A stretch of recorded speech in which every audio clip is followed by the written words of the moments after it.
Sultan Alauddin Mahmud Syah II was the 34th Sultan of Aceh in northern Sumatra. He reigned from 1870 to 1874 and was the last Sultan to rule Aceh before the colonial invasion.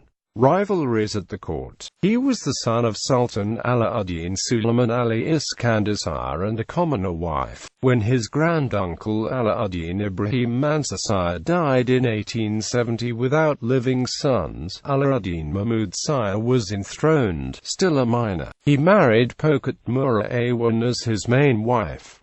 His main counselors were Panglima Tebang and the Arab Habib Abdurrahman Arizona Zahir. The latter had exerted influence on the late Sultan and was appointed guardian to the young successor who greatly admired his tutor. The two counselors were at odds with each other. Habib Abdurrahman realized that Aceh could not stay isolated from the world and favored an understanding with the Dutch colonial state, while Panglima Tebang was averse to any compromise with Aceh's independent position.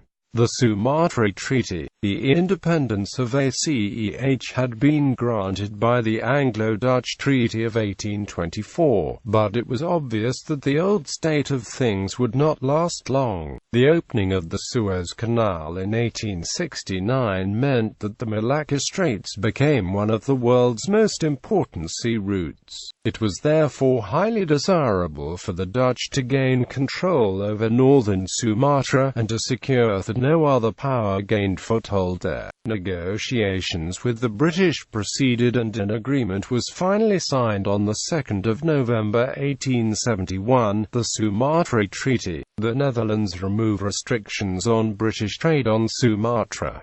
In a separate but related treaty it ceded the Dutch Gold Coast in Africa. In return it gained free hands to expand in northern Sumatra. There was no more guarantee for an independent Aceh. Through particular treaty the Dutch also got the right to recruit indentured labour from British India for Suriname. All this was done entirely over the head of the Aceh Sultan, who was not consulted.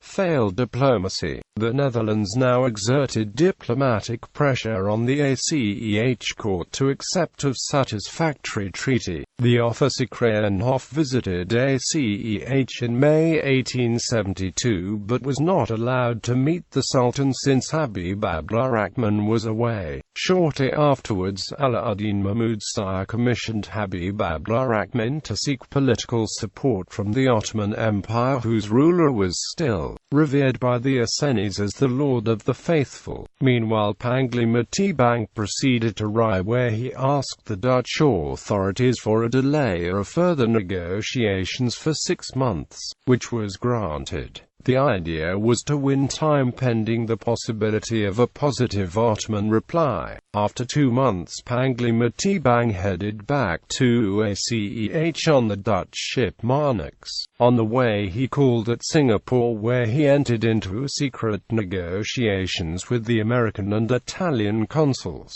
The American and Italian home governments were not involved. But as news about the negotiations leaked out, the Dutch authorities were greatly alarmed. The prospect of getting a Western neighbor on Sumatra was deeply disturbing for the colonial policy of the Netherlands. The Ottoman involvement turned out to be less of a problem, although the mission of Habib Abdurrahman gained some sympathies at the port. Turkey was too weak to undertake anything.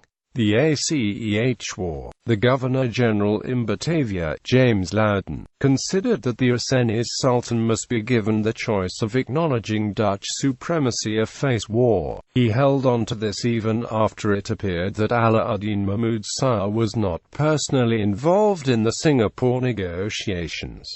The official J.F.N. Nieuwenhuizen was dispatched to Aceh in March 1873.